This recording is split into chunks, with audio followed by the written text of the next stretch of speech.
everyone. I'm Umar Khan, the founder of Boardwalk Wealth. I'm here with my partners, Dustin Hendrickson and Caleb Wellhouse, and they'll introduce themselves in a moment. But Dustin, in my opinion, is a visionary, and Caleb is our developer and GC. We've done 27 deals in our history, $720 million of volume across major markets in the US. We have 1,000+ unit development pipeline. We're going to discuss more about that. But more importantly, we are operators. We're not allocators. We're not just fund managers that just allocate funds and then not get involved. We roll up our sleeves. Dustin and Caleb are also going to talk more about this. This is why I love working with them. We roll up our sleeves, we get working and make things happen. We partner with high net worth individual investors, family offices, and institutional investors who want to deploy capital in desirable high growth markets across the United States. We have a brand new take on modern workforce housing. We have a deal to review. We can get into this later with significant tax advantages that need to be deployed this year. So we're going to discuss more about that. But before I go on and on, I'd love to introduce Dustin and Caleb. So Dustin, why don't you go ahead? My name is Dustin Hendrickson. I live in Brookings, South Dakota, and I am solving the affordable housing crisis. There will be more about that later on in this webinar. My name is Caleb Veldhouse. I live in Sioux Falls, South Dakota. I am an eternally optimistic deal maker, but also a Dutchman that loves to negotiate. So guys, we want to get into what makes our partnership so unique. So at Boardwalk Wealth, my background is in capital markets and portfolio management. We have a personalized, high-touch support in our projects operationally, as well as with our investors.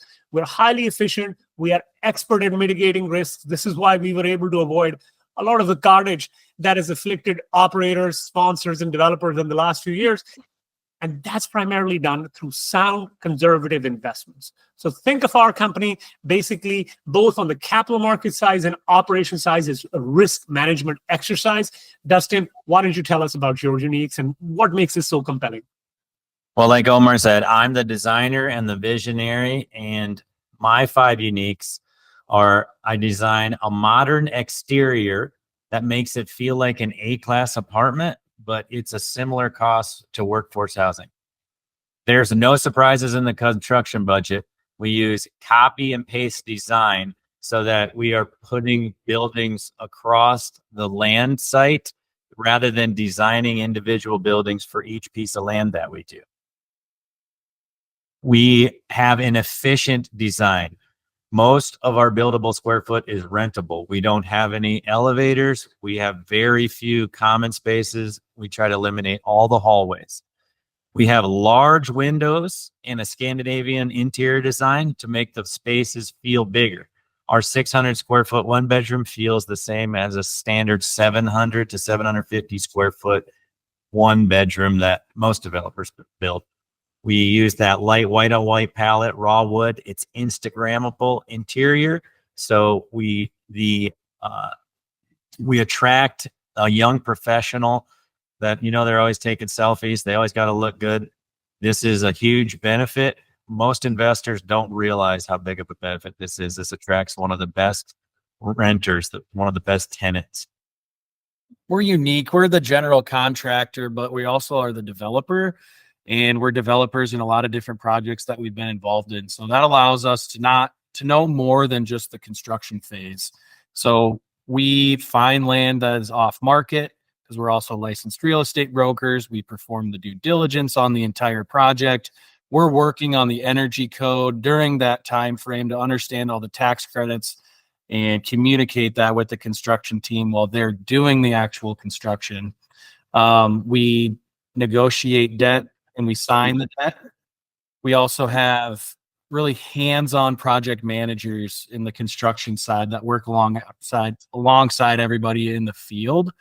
And that really develops a lot of rapport with the subcontractors and the vendors. And really what all of that package does is it allows us to negotiate better deals and not have surprises during the process. I would like to give you one example of why we're different. This is just a little story that I'd like to tell you.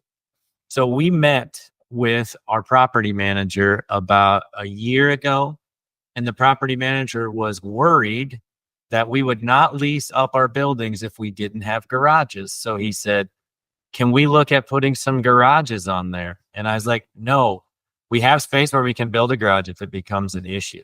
We can build a garage in the future if we need to. But from what I've seen, garages are never necessary.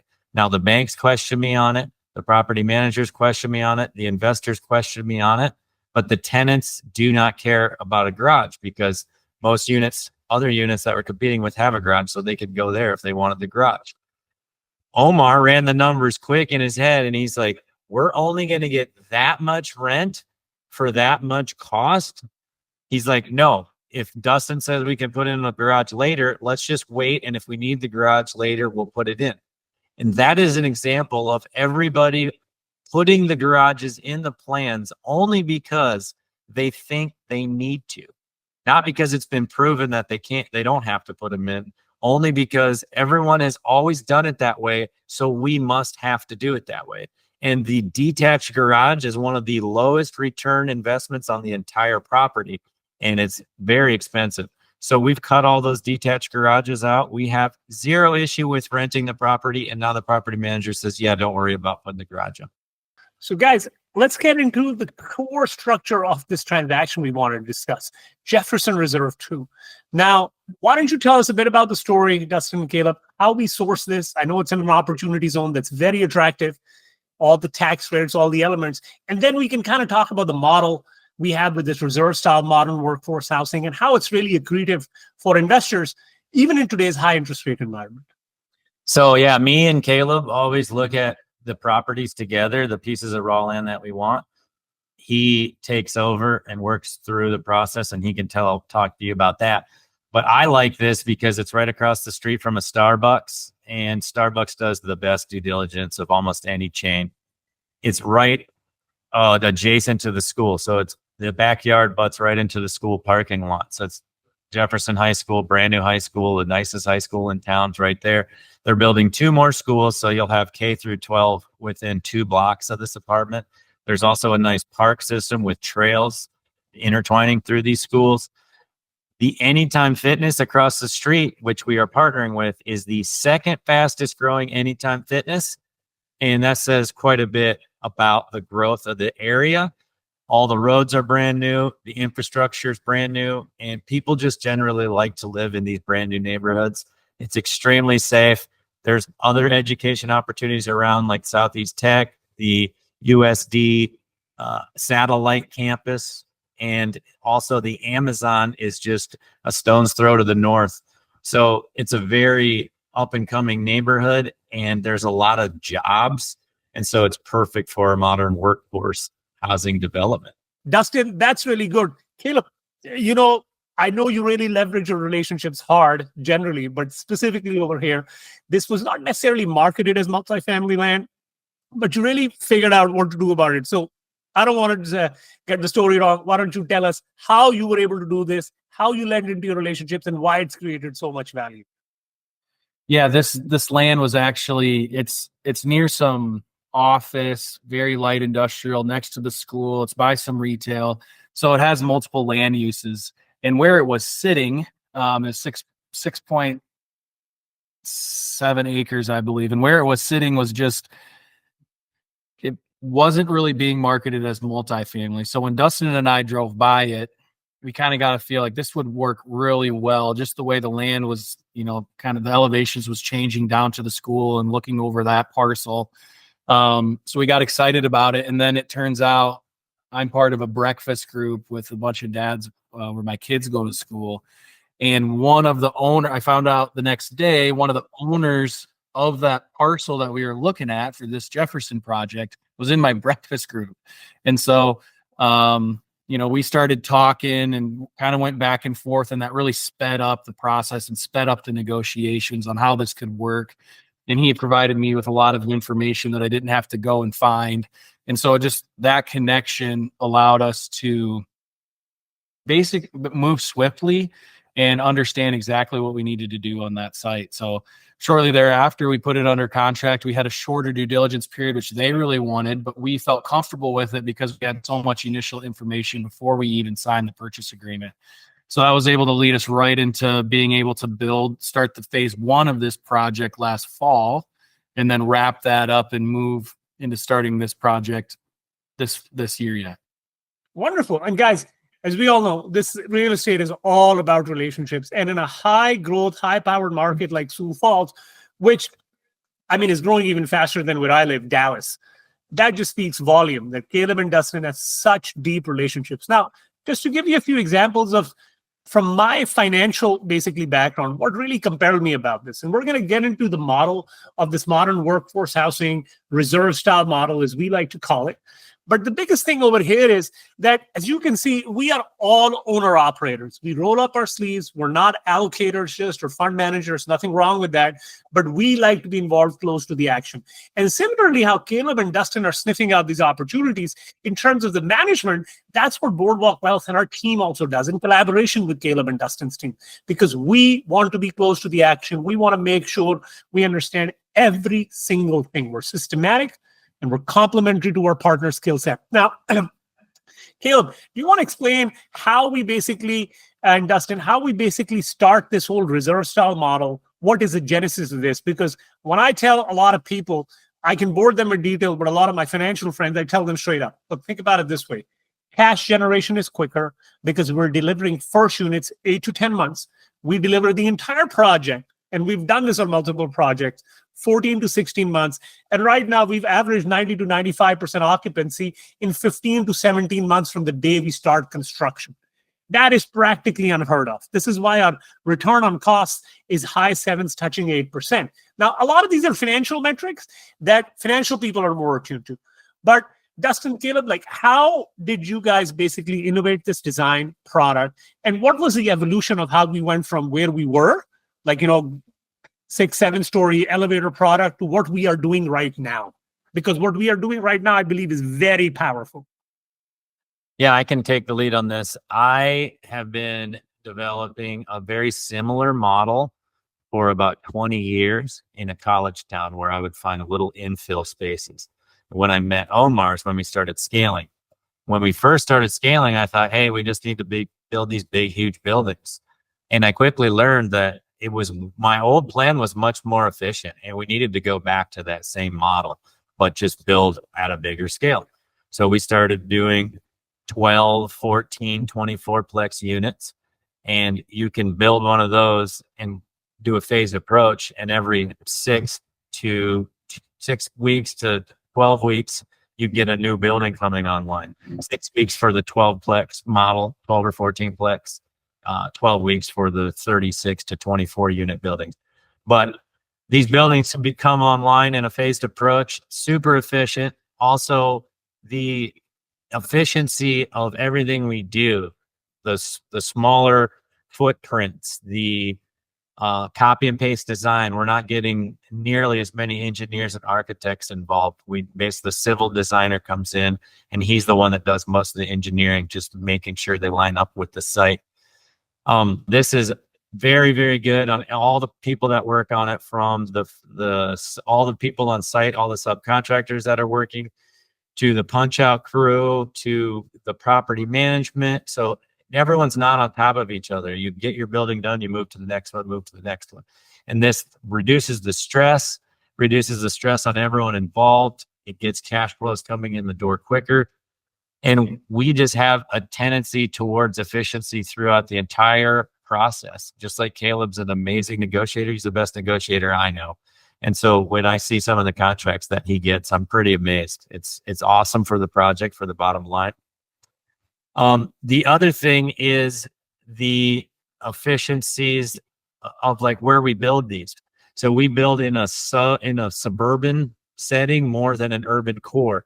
And so our land price, we try to get it under 10,000 a unit. Plus, they're not so densely tight and compact that it gives a little bit different vibe. It's more of a boutique-y feel. So if they fit into all these infill neighborhoods that we try to place them in. And so we're getting in these really good, really safe neighborhoods. And I found that there's 2 things that people care about the most. The tenants care. They want the best neighborhood they can be in. That's number one. And the second thing is the interiors. So we focus on the safest, best, newest neighborhoods with amazing interiors, and the rest is all more of an afterthought.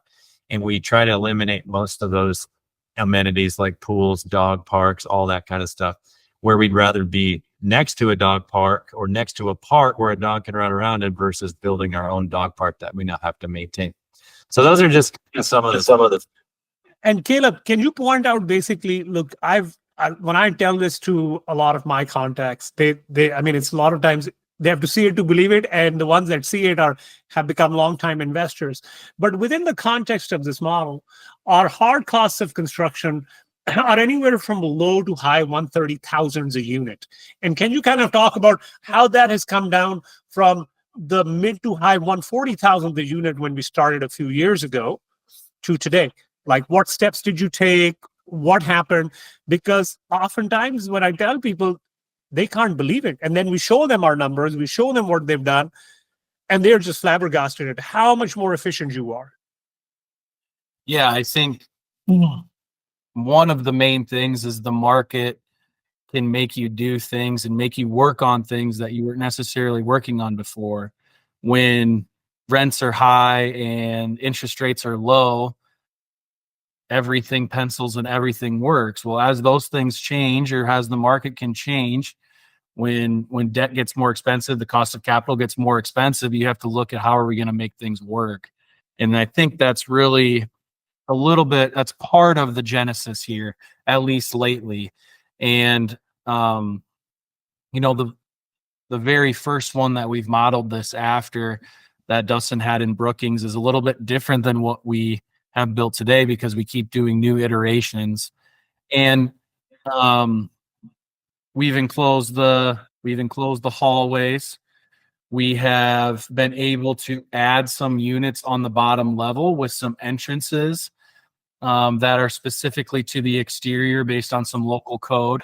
That has been driven by the fact that some of our parking requirements got a little bit more reasonable.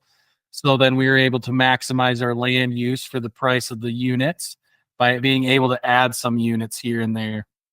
And we're continually tweaking it at different HVAC systems, and we are looking at different fire alarm systems, and we're able to leverage our subcontractor relationships by providing them with additional work in the future to be able to work on the price of all these all the time. So you look at the same thing more than once, you typically get better results. And I think that's really what's happened here is people they don't take it for granted, the current plan. Every time we do it, what's nice about it is it's always on a new piece of ground, and a new piece of ground always provides different challenges and different opportunities. And so having the opportunity and the option to look at the plan each time we put it on the parcel allows us to kind of tweak where we can. Guys, this what Caleb had said to me is so powerful because, again, I'm close to the action, so I see it on a day-to-day basis. The fact that while you can't necessarily get to that, the Ford assembly line type of model where everyone's just turning a widget, we are getting as close to that as possible. And what this means is that each time we do a new project, and we've done about 8 or 10 of these incremental gains over so many projects, these learnings, they add up. And the proof is in the pudding. When we started off, I think the first or second project, I still remember a hard cost of constructions were mid to high 140,000 a unit.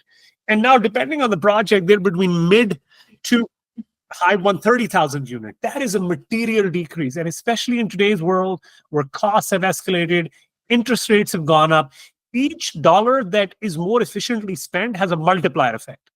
And this is why this vision of Dustin, the way Caleb has implemented this is so powerful. Caleb, a couple of last things before we wrap it up.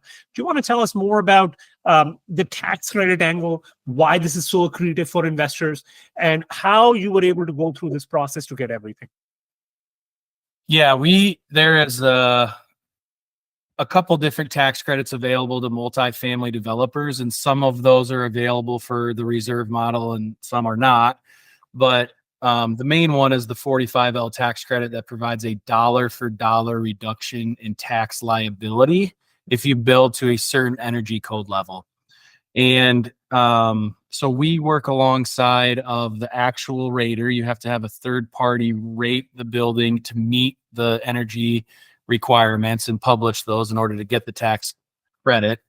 So we provide those people with our plans at the outset. Any discussions on what things we have to either add or tweak in order to hit that model. And then they come out and they look at the project to make sure you're building to those specifications. And then also at the end, they test the building so that it meets these requirements. So we're part of that the entire time. And the rules have gotten more stringent over last year, and they're set to get even a little bit more stringent after the first of the year. And so we're continually looking at that opportunity for these buildings. So on top of the 45L, on this particular project at the Jefferson Reserve, it sits in an opportunity zone. So it's part of the Opportunity Zone Fund. And what that allows you to do, without getting too technical, is defer capital gains on a non-real estate sale. So it's not a 1031 transaction, but it could be a transaction of sale of a business, for example. And this allows you to take whatever that part of that income, whatever your investment is, and push those taxes off for the time being. And look, just to wrap things up, heading into the final stretch, to wrap this up, as a result of all of these efficiencies, the vision that Dustin had, the implementation that Caleb and team have done, as a result of all of these items, what's now happening is that in today's environment, with high interest rates, cost escalations, our projects still have a return of cost in the mid upper 7%, in some cases touching 8% return on cost. When I compare this basically with a lot of the projects that I'm seeing development-wise that are barely getting to 5.25, I mean, guys really manipulate their numbers and get to maybe 5.5. That tells you how accretive this model is, because this emanated from a couple of conversations we had a few years ago, because we realized interest rates weren't going to stay at zero forever. And a lot of the stuff that developers are prone to doing, over amenitizing projects, throwing more bells and whistles, they're nice in a low interest rate environment. But as interest rates go to a normalized historical level, these sins are going to catch up with people. So we were very ahead of the curve. So to wrap things up, the project is expected to generate about 20% IRR for, this is net IRR, net of fees, net of everything, for limited partners. We expect this project to get done and fully raise up the equity in the next 2 months. And from there on in, we have another 1,000+ units in our pipeline. Now, before we go, Dustin, any particular details you want to add, and then we can wrap this up. Yeah, I just want to reiterate that we're solving the affordable housing crisis, and the model is financially sustainable and environmentally sustainable. These are Energy Star builds. These units qualify for the Energy Star rating, and we do not need any government financing or any government incentives to make these work. They work in the free market. Now they also qualify for a lot of these incentives. So when we're able to get a TIF or a TID or a tax credit, that's just icing on top of the cake. So this model is actually going to solve the affordable housing crisis, and we want you to help us. And one thing I can say is that when you solve outsized problems, you get outsized returns, and affordable housing is one of the top problems that every single economic development board is struggling with across the nation right now. If you start looking into it, it's one of the community's biggest problems. It's usually top 3 in every single community. So come help us solve this. This model will work in any community. Awesome. So thank you, guys. Look, if any one of you has an interest in partnering with us on this deal, learning more, we are more than halfway subscribed. We'll be closing shortly. We'd love to talk, regardless of whether you want to invest or not. We want to ensure that affordable housing and all the issues around it, as together we can solve this, because we feel real estate sponsors, developers, we have to take the next step in that evolution. Not every single thing is going to be a shiny tower, class A++, because there is a big component, the missing middle. And we've got to take steps to solve this, as Dustin said, in a self-sustaining, financially feasible model. Now, thank you for spending time with us. We'd love to set up a 15-minute phone call. You can click on the QR code, reach out to us, and we can go from there. Thank you, everyone. We really appreciate it.